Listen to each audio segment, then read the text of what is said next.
This is my very first podcast, The War Zone.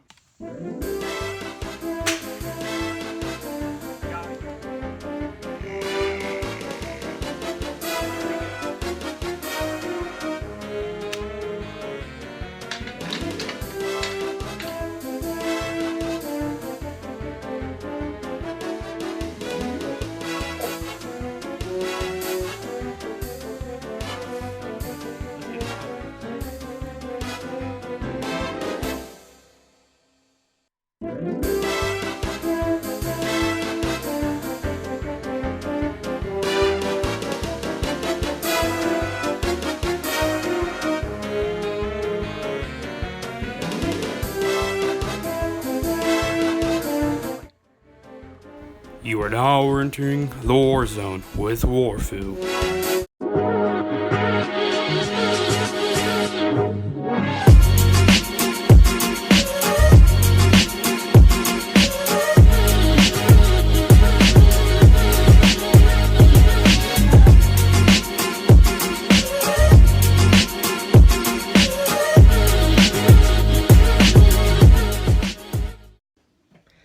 Hello, my name is WARFU.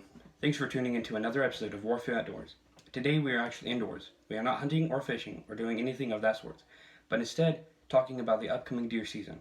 As you probably already know, I live in Indiana, and bow season starts here on October 1st, 2019.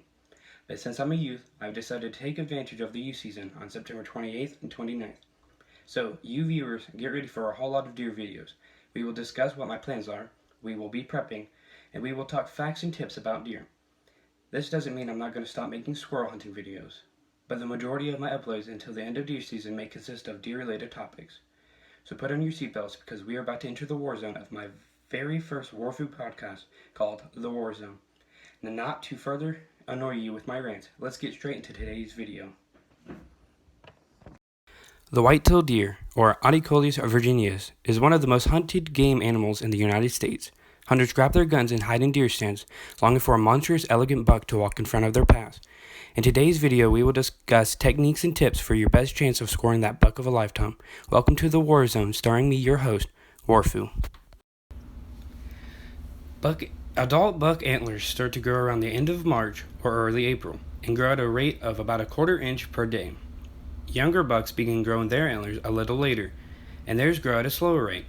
A deer's antlers are a result of three factors: nutritious food, increasing buck age, and good genes. The shape and configuration of the antlers is strictly genetic. So placing a salt block down in the general area of where you plan to hunt and then switching it out for a mineral block at the start of summer will further increase the proper nutrition a buck's antlers need to grow big and strong for the next breeding season.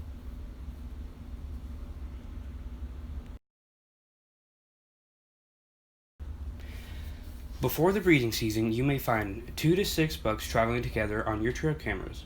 This is normal and not your bucks turning gay. LOL. A group of bucks are called a bachelor. A bachelor usually consists of sexually immature males and bucks. These bucks have most likely been casted out by their mothers and are now on their own. Now you may be saying, now I've seen mature bucks traveling together. Yes, there are bachelor groups that consist of only yearlings and some that consist of only mature bucks. Bucks usually group themselves in an age class order. Most mature bucks will separate around the pre-rut. Sparring is an activity bucks partake in to test one another for dominance, but it also serves to develop the muscles and skills they'll need if they should actually have to fight during the breeding season.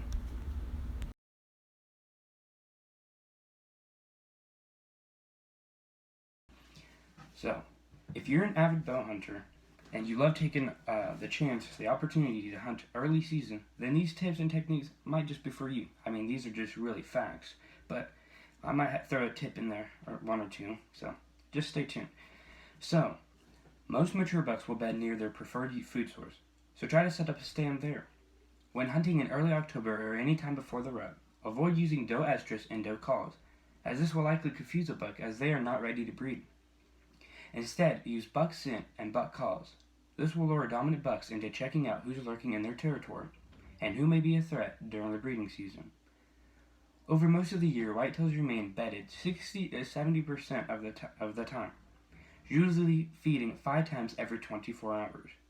On average, a deer needs to eat about 8 pounds of vegetation per 100 pounds of body weight per day. An 150-pound deer needs to eat 12 pounds of food in a 24-hour period over most of the year. So even though you may not see many deer moving throughout the day, chances are they are already in the field eating away. Deer are somewhat like us. We usually have the living room and kitchen right next to each other. So we lay on the couch and rest, watch our favorite TV shows, and then when we were hungry, we just get up, get something out of the fridge, and then go back to the couch. Same process with deer. Bed down, get up to eat, back to bedding, and the process repeats many times from morning to dusk. So find a great spot to set a stand in between the bedding area and the food source, and you are likely to double your odds of killing a nice buck. We also have to remember that deer need to drink. Where I hunt, there is a cornfield to the west, which turns into a fairly open pine forest with a stream that runs through it. And to the east, north, and south, and behind, are very dense patches of thicket. This is the best case scenario for a deer hunter. Not only does the spot in which I hunt provide a food source, it has water and places for deer to bed. So I set up in a pine forest and I wait for the deer to walk through. This is where I shot my very first deer. It was also the very first time I had hunted that spot. Find places like this for the best results. Now, during the rutting season, a male deer will lose up to 25% of its body weight from the constant seeking and chasing of does during mating season. So to keep these bucks nice and strong, set out corn and other nutrients to give your buck a boost when breeding season comes. Just remember, always remove your corn and bait before you hunt. This is called baiting, and it is illegal to hunt baited areas. Here in Indiana, you must remove all bait from an area 10 days prior to hunting. So I will remove all my bait on September 18th and be ready to hunt on September 28th. Now, I don't know how your guys' state works. I think I've heard in North Carolina you're allowed to hunt over corn, and I think that's how it is in Kentucky. All to you, but here in Indiana, you are not allowed to. I may set out bait all the times, like from July to August to even September. But right before when I hunt, I must remove all bait, as if I hunt in the area before 10 days has come up, then that is considered baiting. And that is a pretty hefty fine here in Indiana. Also, I just want to give you a heads up.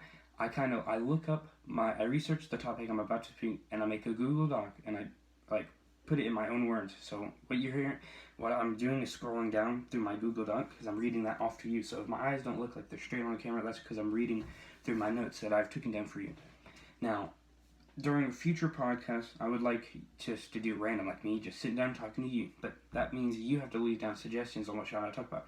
And we'll get later to that at the bottom of the video. So let's get back to the deer hunting topic. Let me just scroll down a bit. So, one thing I've noticed about deer is they always seem to be out in the fields after it rains. This happens because the rain pelts the forest floors and dampens leaves and vegetation, causing them not to crunch when stepped on. This makes it hard for deer to hear predators and hunters in the woods, so they often migrate to open pastures and fields so they can see all their surroundings. So remember this, when it rains, look for an open field to start your hunt. Now, deer do not see the same colors as us, as I've mentioned in, I think, 2 videos back, or a video back. Deer see more blue and yellow. This is because deer have more rods than cones in their eyes. More rods means they are better adapted to see at night. So leave your blue jeans at home and go with camo. Deer cannot see reds, greens, and bright colors, so your blaze orange doesn't affect your deer hunt. See, deer see reds, greens, and bright colors as different shades of gray. So walking to your blind and stand with bright orange makes you stand out during early mornings and late evenings. Walk into your blind and stand with just your camo and keep your orange hidden. Once you have arrived at your hunting location, proceed to put on your hunter's orange. Deer vision is based more on movement. Ever walk in the woods and see a deer and you just stand still? And the deer most likely, if the deer just stands there and snorts and stomps at you, the deer most likely has spotted you moving around the woods, but once you stop, they kind of lose track of you. They know where you were, but they don't know where you're at now. Deer usually try to find you by scaring you. They will do this by stomping their foot into the ground and snorting/wheezing. If you don't move, they are likely to walk away or continue grazing. As soon as you move again, they will run away. Deer have an excellent sense of smell, but their hearing is just as good as yours. Unlike humans, deer can pinpoint sound better than we can, but hear just like us. If you can barely hear yourself walking through the woods, odds are the deer barely or doesn't even hear you.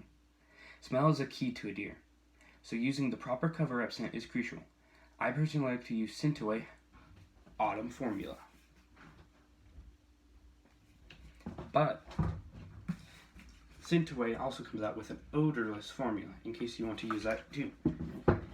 And I also use Scentaway Antiperspirant or Scentaway Antiperspirant Gold.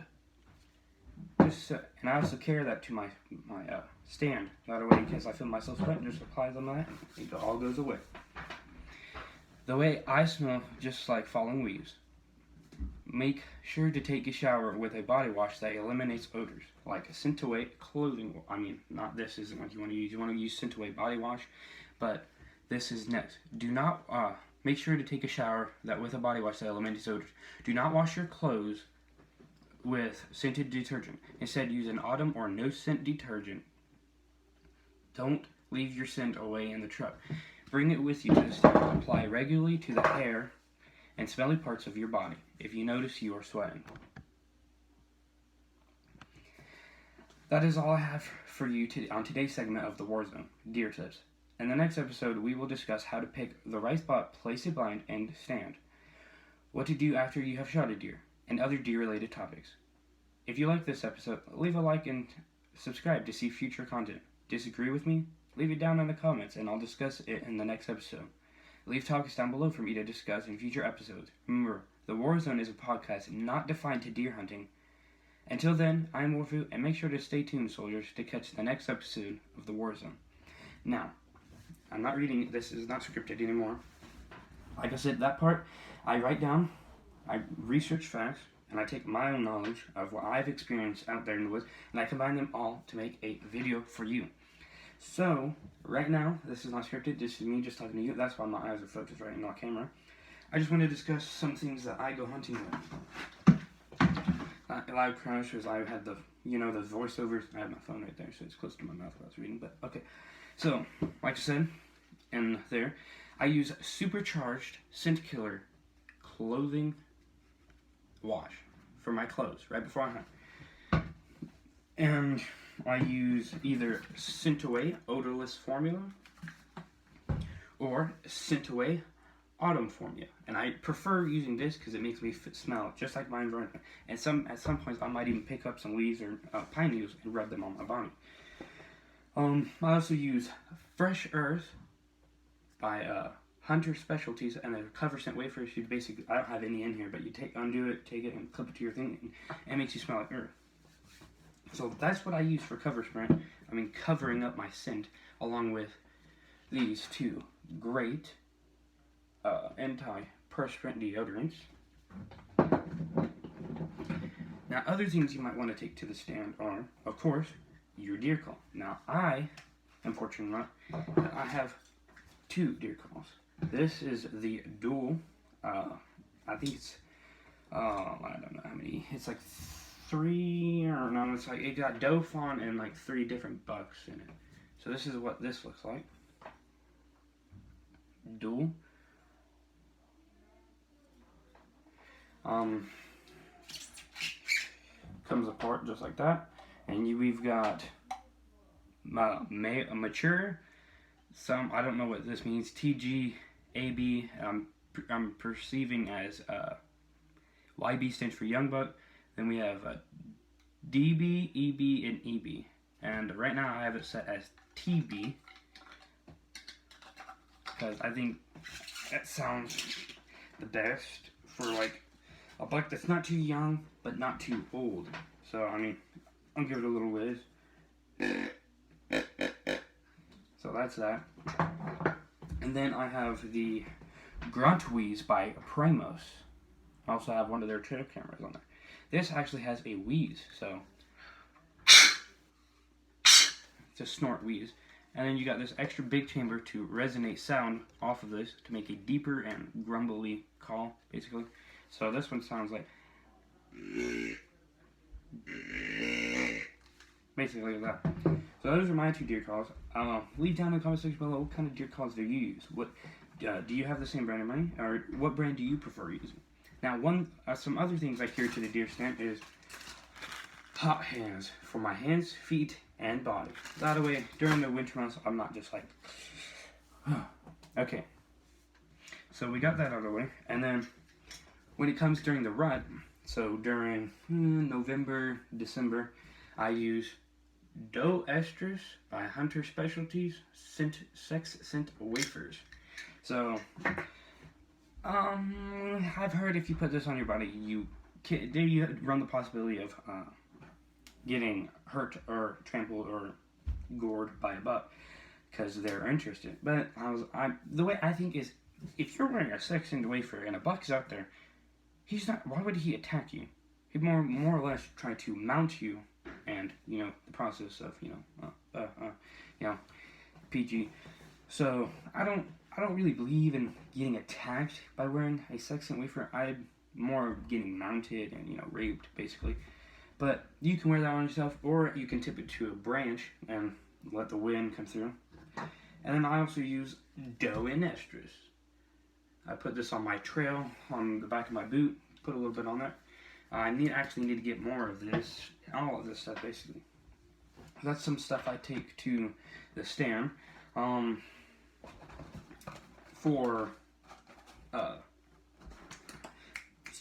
For baiting before deer season, I like to use deer attractant poppers made by Biologic Addiction. They're corn flavored. You just throw them on the ground. I also use salt blocks, mineral blocks, and my own sweet corn and field corn that I go pick from my garden and my neighboring field. I just let it dry out and then pick it off, put it in a bucket and go. Now 2 years ago, I was hunting with this. This is I don't know if you can see. Okay, this is a 410 slug, Winchester Super X. Now, I don't really like the 410. I particularly don't care about it. Then the next year, I upgraded to a 12 gauge. Not 12 gauge, 20 gauge. This is a Remington 20 gauge slug. And this year, I'm moving up to a Winchester Super X 12 gauge slug, heavy load.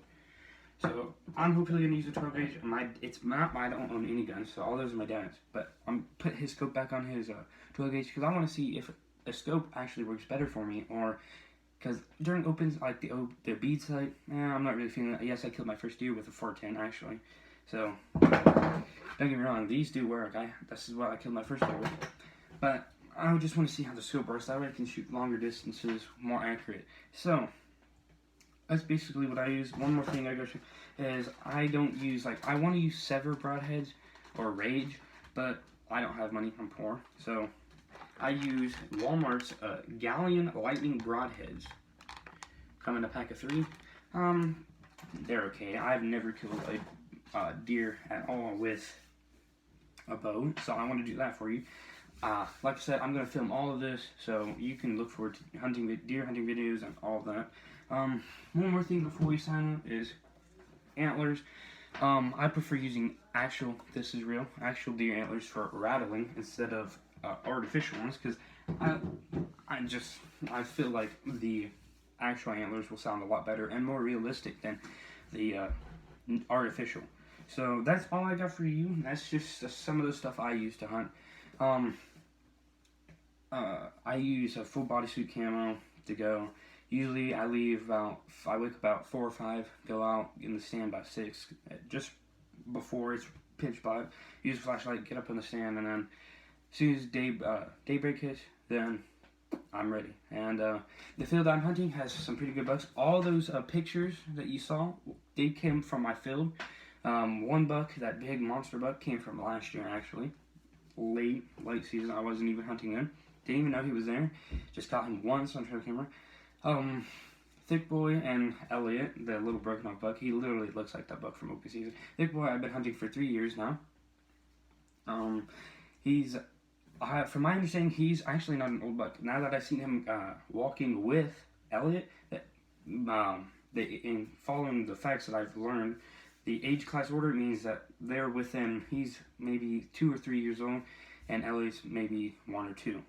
So that means that he has a really big buck, and deer can actually live up to 20 years. I mean, bucks live up to 10 to 15 years in the wild, and up to 20 years in captivity, and does live from 20 to 25 years in the wild. So if he's just 3 years old, or 2, 3, or 4, with that big of a rat, imagine if he never gets killed. Imagine if he keeps going strong. Imagine what he would be when he's 15. Yeah, that's a big buck. He was an 11 pointer last year. He had a kicker in the back. As I could tell, I didn't see any kickers, but my cameras are not that great at night photos. So let me know how big those bucks are in the comment section below. And disagreeing with me, like I said, leave it down. And that's all I got for you. So this is my first ever WARFU podcast. We might be covering bass fishing in the next podcast, or it's probably going to stay deer related. But I am going to bass fish this fall because that's when I like bass fishing. So look for that. We might do a catfish catch clean clip if I can get a catfish hooked up. Bluegill maybe. I might go down to the creek still. Don't know. So a lot of things planned. I plan on going squirrel hunting actually today. Today is September 2nd. My birthday is September 22nd. So plan on going squirrel hunting today, and maybe going fishing down at my neighbor's lake. And this is getting recorded, so that might be 3 videos uploaded. I probably won't get all 3 of them uploaded today. But hopefully I can get this video out. Anyways, take care, God bless, and I'll see you on the next video.